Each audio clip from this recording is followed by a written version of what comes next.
예, 한 가지 광고사항 드리면, 오늘은 우리 교회에서 배너에 보시고 또 들어오시면서 세팅되어 있는 것들을 보실 때에 다 아시겠지만 지방회가 오늘 8시 반부터 있습니다. 그래서 혹 기도하시다가, 우리 개인 기도 하시겠지만 기도하시다가 불이 켜지게 되어지더라도 무슨 준비를 하기 위해서 한다라고 이해해 주시길 바랍니다.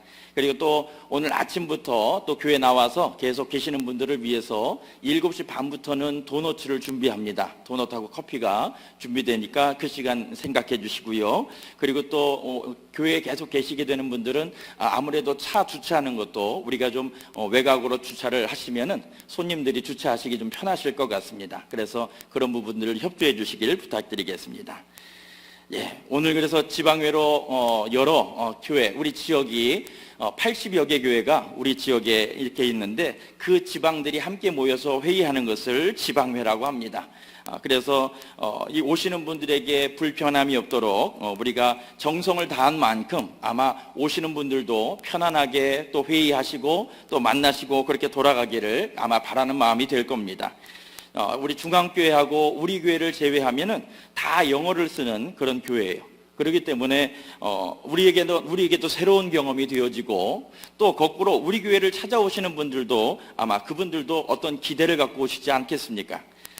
사실 목회자가 되었을 때는 목사님은 자기 교회 외에 다른 교회 갈 일이 별로 또 없습니다. 그래서 다른 교회를 방문한다라는 것이 이렇게 지방회나 또는 연회, 회의를 통해서만 방문하게 되어지는데, 아마 이제 목사님들 또 교회 대표들이 우리 교회를 방문하면서 그런 교회에 대해서 어떤 교회일까 소문만 듣고선 그 교회에 대한 어떤 그림들, 그런 느낌들을 와서 직접 바라보고 아마 기대하실 거라 생각을 합니다. 이렇게 처음 교회를 방문하게 되고, 또 그 방문이 또 유일하게 한 번인 경우에는 사소한 것도 그 교회에 대한 이미지로 오래 남는 경우들이 있을 거예요.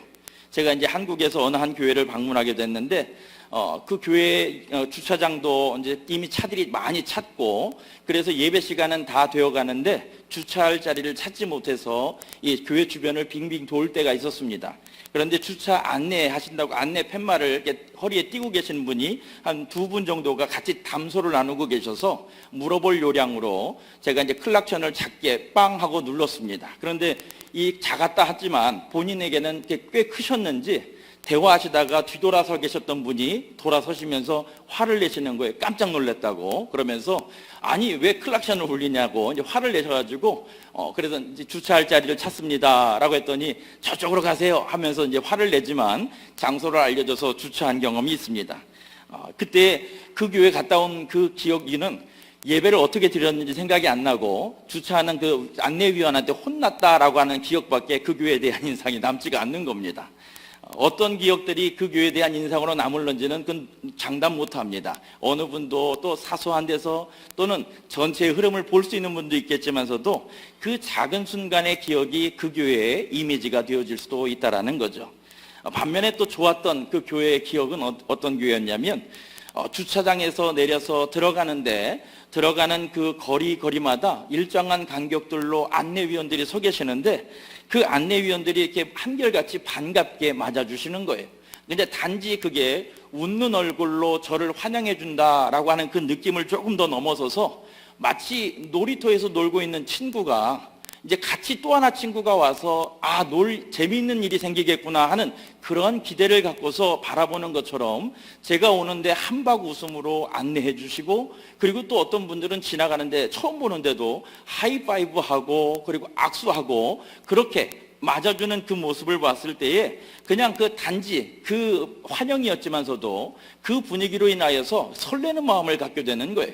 이 안에 지금 뭔가 즐거운 일들, 기쁜 일들이 일어나는구나 라는 그 생각에 다른 공간들 두리번 돌아볼 생각을 처음에 했다가 아니 빨리 들어가서 자리 잡아야겠구나, 어떻게 보면 좋은 자리를 빼앗기겠구나 하는 마음에 본당에 더 먼저 들어가서 그렇게 예배드렸던 경험이 있습니다. 물론 그 교회 여러 가지 모습들이 다 좋았지만 그 한순간 그 교회를 생각하면 그렇게 주차장부터 이렇게 안내해 주셨던 그런 모습들을 기억이 그렇게 나게 되는 겁니다.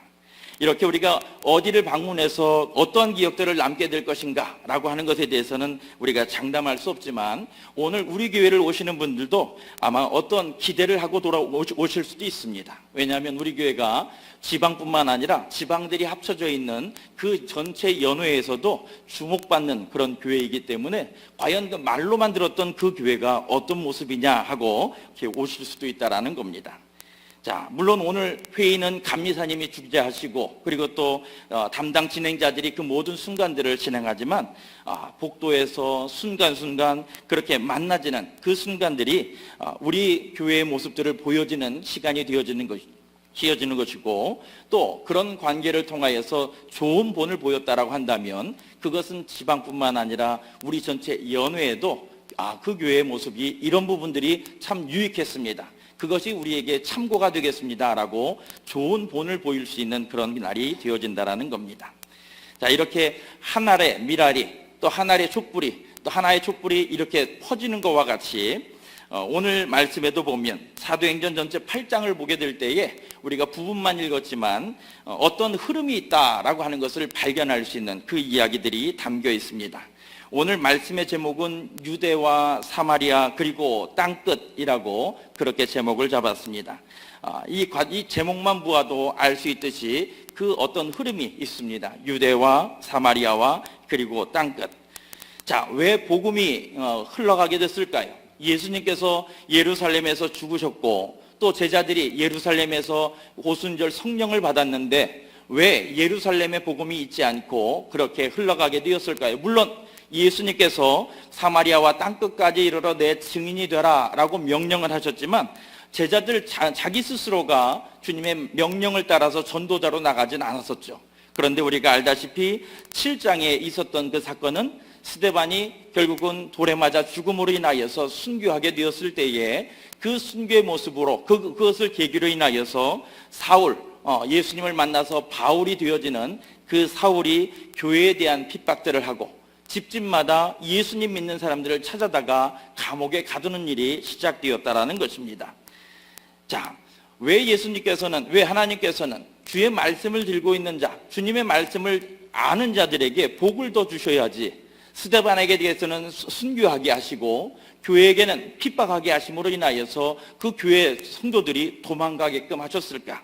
우리의 생각으로서는 불행한 일이고 하나님께서 우리를 돌보지 않는다 생각하지만 그 말씀 전체를 볼 때에 하나님의 큰 그림 가운데서 하나님께서 이 모든 순간들도 사용하고 계신다라고 하는 것을 알 수 있다는 겁니다. 이렇게 핍박이 시작되었을 때에 그 흩어진 무리들 가운데 제자들 가운데 빌립이라고 하는 그 제자는 사마리아로 갔습니다.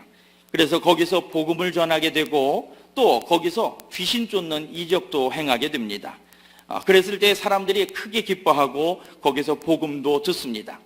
이렇게 빌립은 사마리아에서 또 사람들이 부흥하게 될 수 있고 사역의 기쁨을 맛볼 수 있는 그런 경험을 사마리아에서 하게 될 때에 그때에 주의 천사가 또 빌립에게 뭐라고 이야기를 하게 되냐면 26절에 보게 되면 예루살렘에서 가사로 내려가는 길로 가거라. 그 길은 광야 길이다.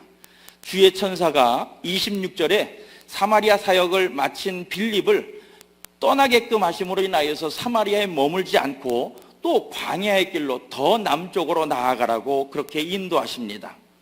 그때 사역의 열매는커녕에 부흥의 경험을 느낄 그 짬도 없이 성령께서는 빌립을 명하여서 인족도 드문 광야로 가라라고 그렇게 말씀하셨죠.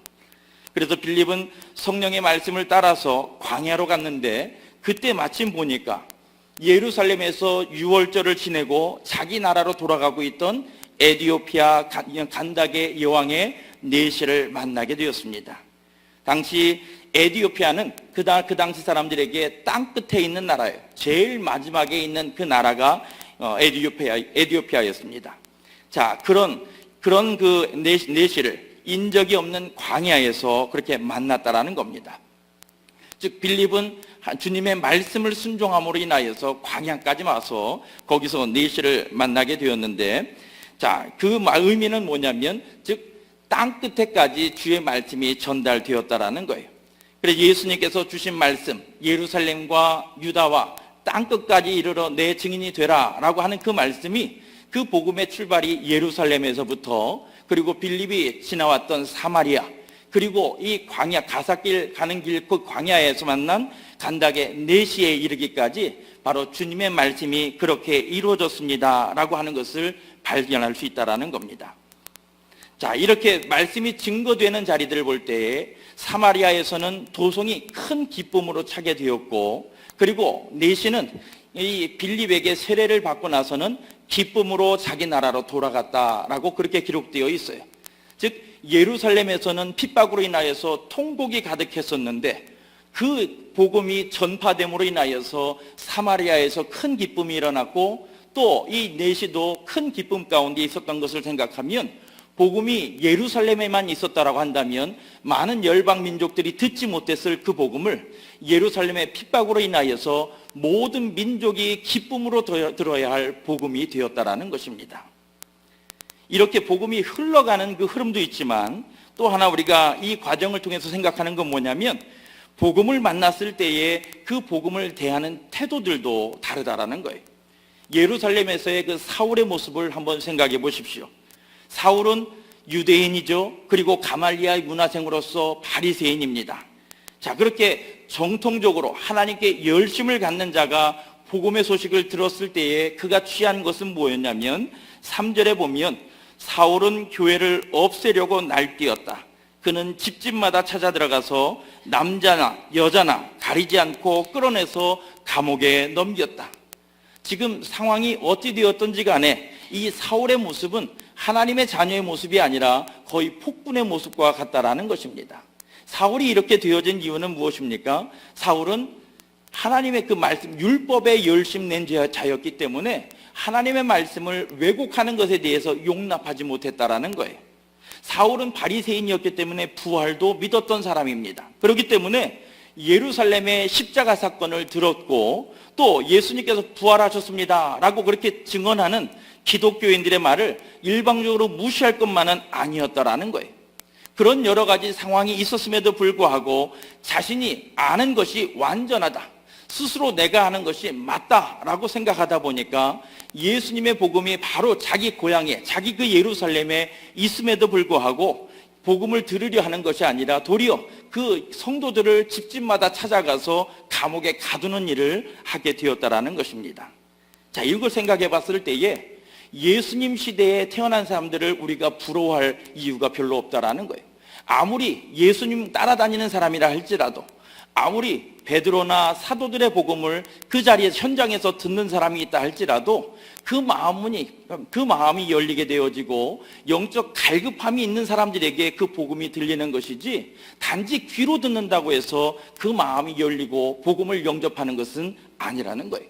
도리어 사울은 복음을 듣고 스데반의 죽음을 통해서 도리어 분내는 자가 되었고, 교회는 완전히 없애는 것이 되어야겠다, 잔멸해야겠다라고 해서 사람들을 잡는 일을 했던 것을 생각해 본다면, 이 환경적으로 모든 조건을 갖고 있었던 바리새인 사울은 복음을 도리어 핍박하는 자가 되었다라는 겁니다. 자, 그 다음 인물은 누구냐면 마술사 시몬이, 사마리아 동네에 있던 마술사 시몬을 볼 수가 있습니다. 이 마술사 시몬은 빌립이 전도할 때에 빌립이 베푸는 큰 이적을 보고 큰 감동을 받습니다. 그러면서 빌립을 따라다니면서 빌립에게 세례도 받습니다. 이렇게 빌립이 전도한 것에 대한 큰 성과의 소식이 예루살렘에 전해졌을 때에, 그때 예루살렘 교회에서 베드로하고 요한을 보내어서 사마리아에 마저 복음을 더 전하게 합니다. 그렇게 복음을 전할 때에 이 마술사 시몬은 베드로하고 요한에게 와서 구하는 것이 뭐냐면, 그 성령을 구할 수 있는, 성령을 임하게끔 하는 그 능력을 나에게 파십시오라고 이야기를 하는 거예요. 돈을 줄 테니까 그 능력을 내게 파십시오. 자, 이 마술사 시몬은 즉 직업이 마술사입니다. 마술사라고 하는 것은 결국 능력이 출중한 것이 아니라 사람들 눈속임을 하는 거라는 거예요.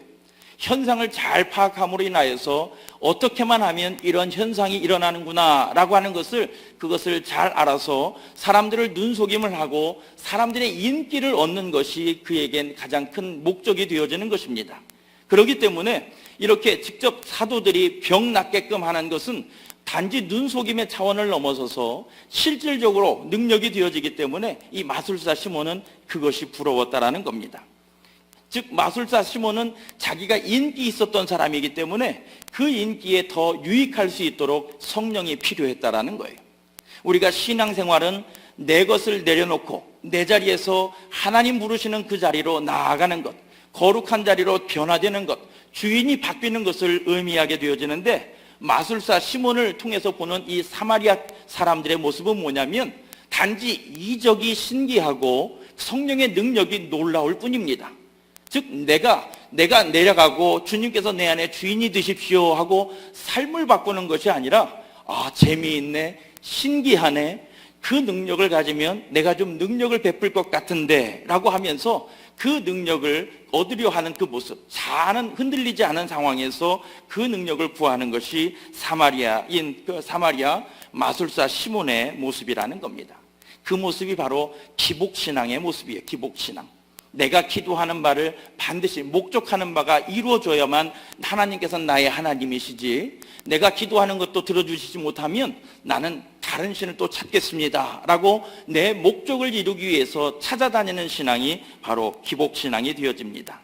이렇게 하나님의 말씀을 듣지만서도 그 말씀으로 인하여서 호기심은 가졌지만 삶을 바꾸지 않았던 것, 그것이 바로 사마리아 사람들의 모습이라는 겁니다. 사마리아 사람들은 즉 유대의 혈통, 유대의 혼혈되어지는, 유대인들이 아니라 이방인들과 혼혈로 섞여 있었던 것을 생각해 보면 이렇게 교회와 세상에 양다리를 걸치고 있어서 말씀을 들어도 그 말씀을 따라 순종하는 삶이 아니라 하나님을 내 목적에, 내 삶의 필요에 따라서 이용하려고 하는 그 모습을 이 마술사 시몬에게서 볼 수 있다는 거죠.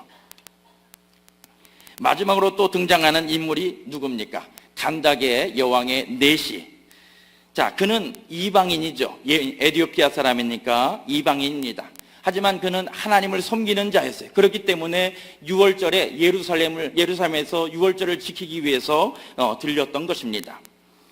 자, 그런데 이 간닥의 여왕의 내시는 성전에 들어갈 수 없는 신체적인 조건이 있는 사람이에요. 그렇기 때문에 하나님의 은혜 가운데 머물 수 없는, 즉 버림받은 자라고 여길 수 있는 자가 바로 내시라는 겁니다.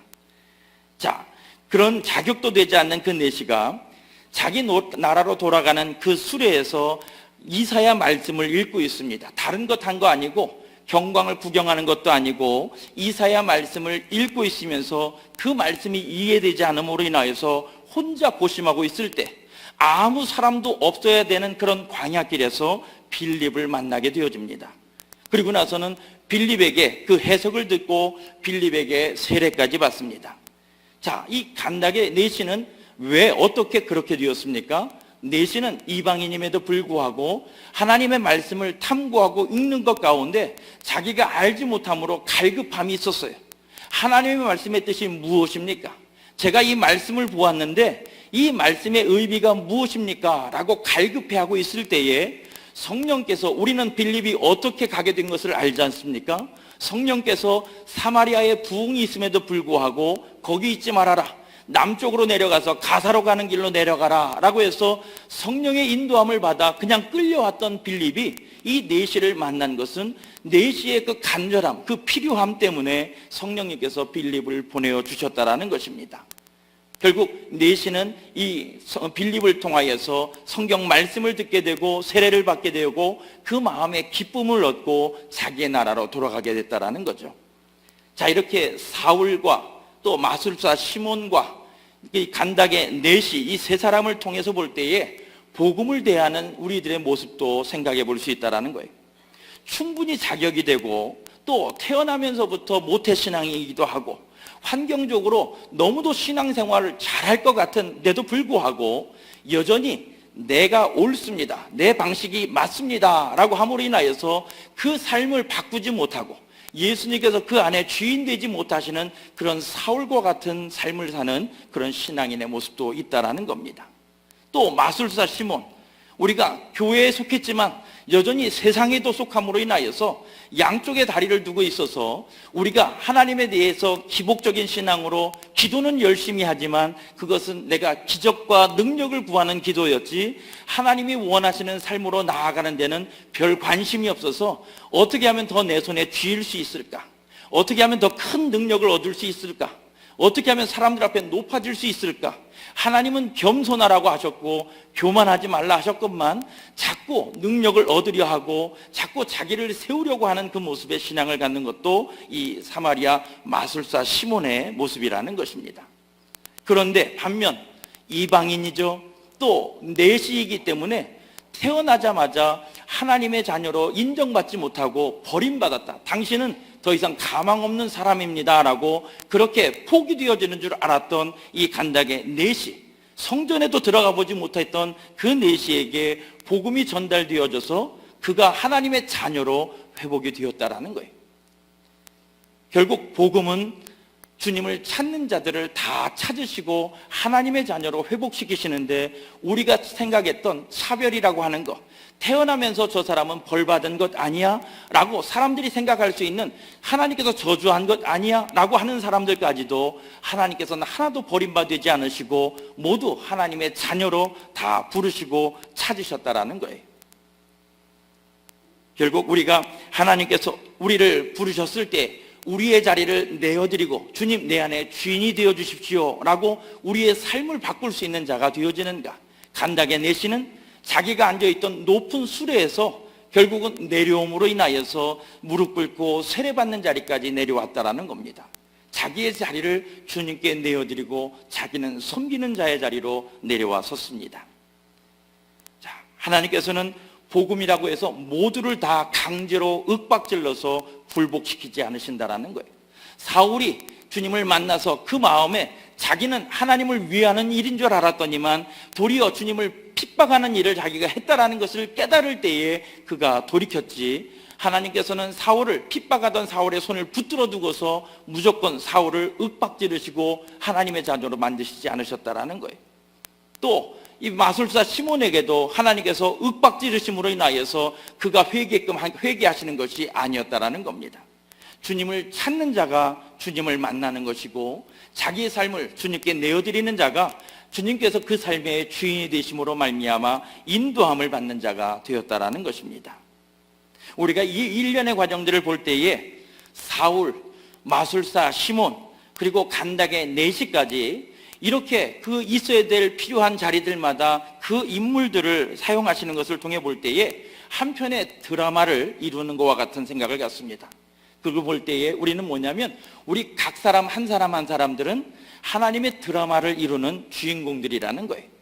우리가 하나님의 뜻을 온전히 따랐을 때에는 승리하고 승승장구하고 성공하는 것뿐만 아니라 이 빌립이 사마리아의 부흥을 뒤로 하고 광야로 내려갔던 것처럼 때로는 우리가 성공했었던 일을 뒤로 하고 주님께서는 낮은 자리까지 내려가라 라고 명하실 때에 그 말씀을 온전히 순종했을 때에 빌립이 내시를 만나게 된 것과 같이 내려가는 자리도 하나님께서 원하신다면 순종하겠습니다 라고 주님의 그 드라마, 주님의 인도하심을 순종하게 될 때에 우리의 영광이 아니라 일하시는 하나님의 영광을 드러내시는 일이 되어진다라는 겁니다.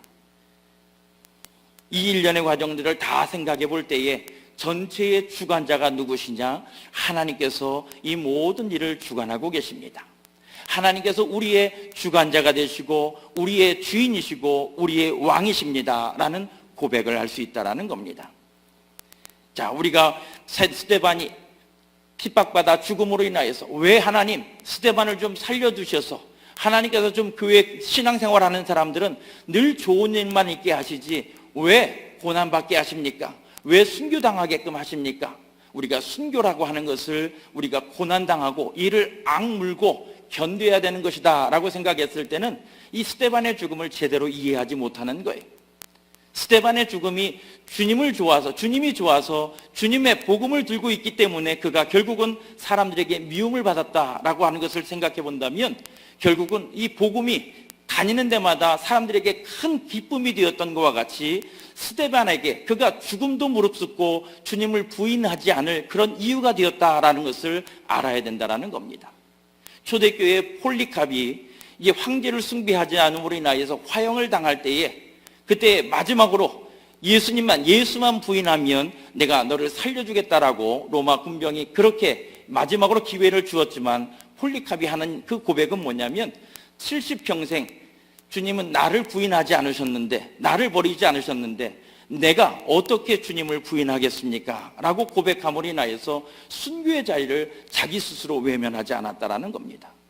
이렇게 순교하는 그 현장들, 사건들이 옛날 역사 얘기만이 아니에요.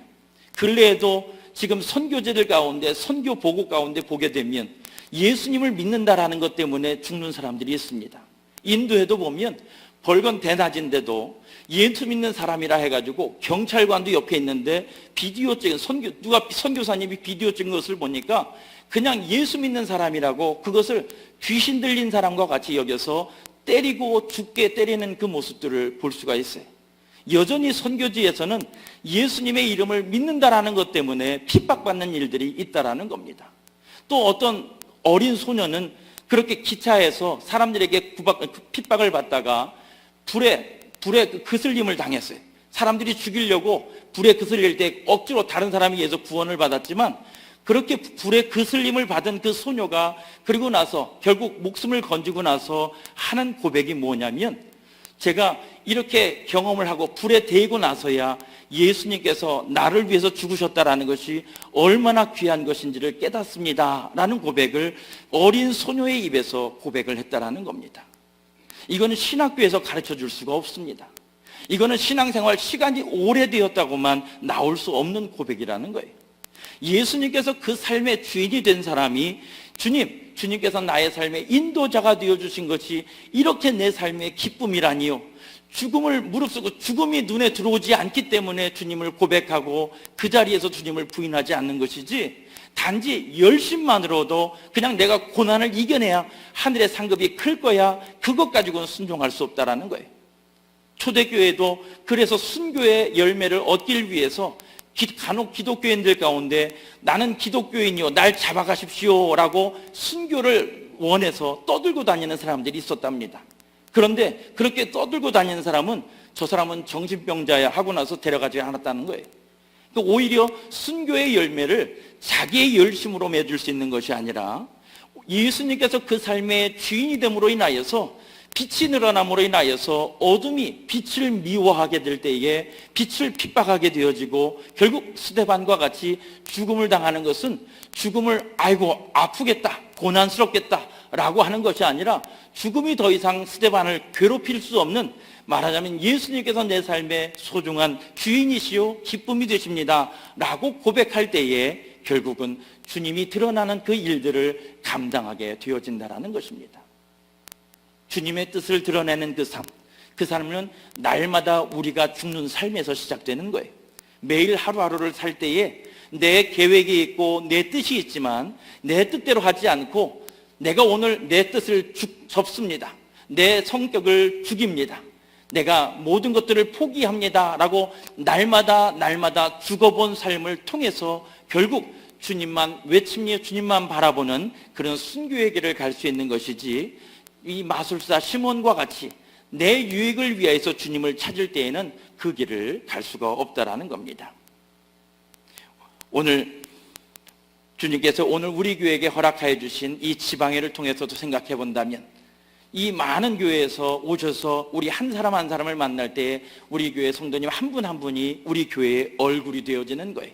그분들이 오셔서 우리와 함께 예배를 드릴 수 있는 것도 아니고 우리와 며칠 시간을 보낼 수도 있는 것도 아니고 단지 짧은 이 시간이지만 과연 우리를 통해서 무엇을 보겠는가? 과연 우리 디트로이트 교회 한인연합감리교회를 통해서 성도님들이 주님을 사랑하는 그 마음으로 주님의 형제되고 주님의 자매된 자들을 만난 그 기쁨으로 오시는 손님들을 환영하고 맞이했을 때에 아마 그분들이 좋은 느낌을 갖게 되어진다면 한 분 한 분들이 다 복음의 전도자들이기 때문에 돌아가서 사역하시는 그 자리에서 그 교회 갔더니 거기에 예수님이 있었습니다. 우리도 그 복음의 열정을 다시금 회복하십시다라고 하는 좋은 본이 되어질 수 있다면 우리는 이 자리에 있지만 복음이 사마리아와 땅끝까지 전파되어지는 것과 같이 하나님께서는 우리를 또 우리 전체 지방과 연회를 그렇게 사용하실 줄로 믿습니다. 우리 함께 찬양하기를 원합니다. 작은 불꽃 하나가 함께 찬양하고 기도하겠습니다.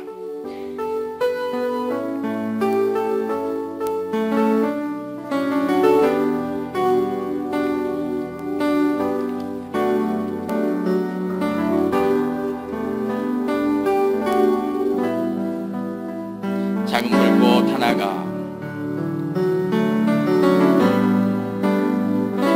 작은 불꽃 하나가 큰 불을 일으키어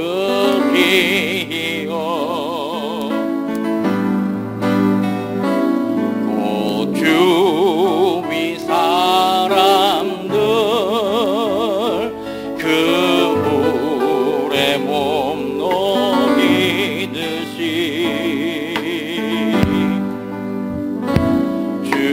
주님의 사랑이 같이 한 번 경험하면 그의 사랑 모두에게 전하고 싶고 새싹이 돋아나면 새싹이 돋아나면 새들은 지저귀고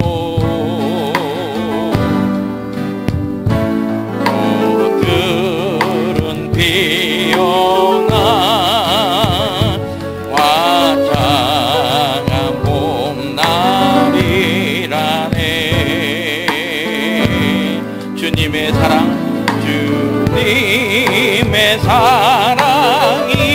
같이 한 번 경험하면 봄과 같은 그 시선을 전하고 싶으니 친구여 당신께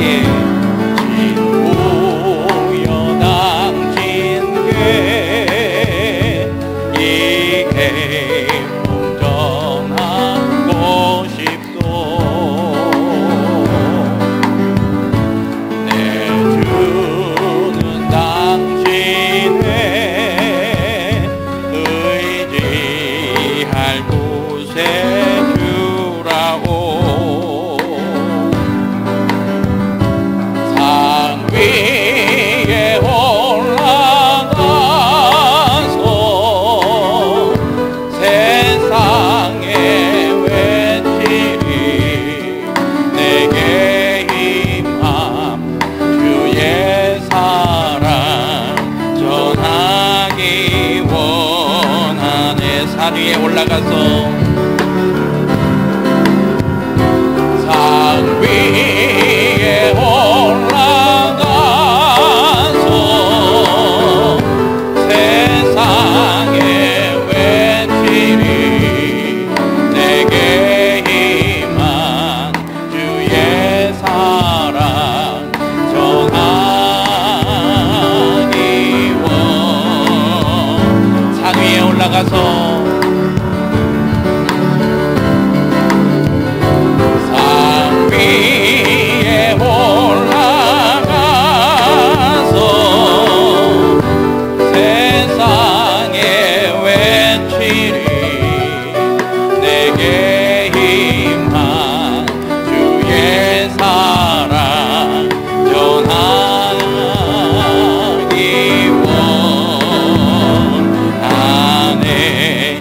우리 말씀 붙들과 함께 기도하길 원합니다.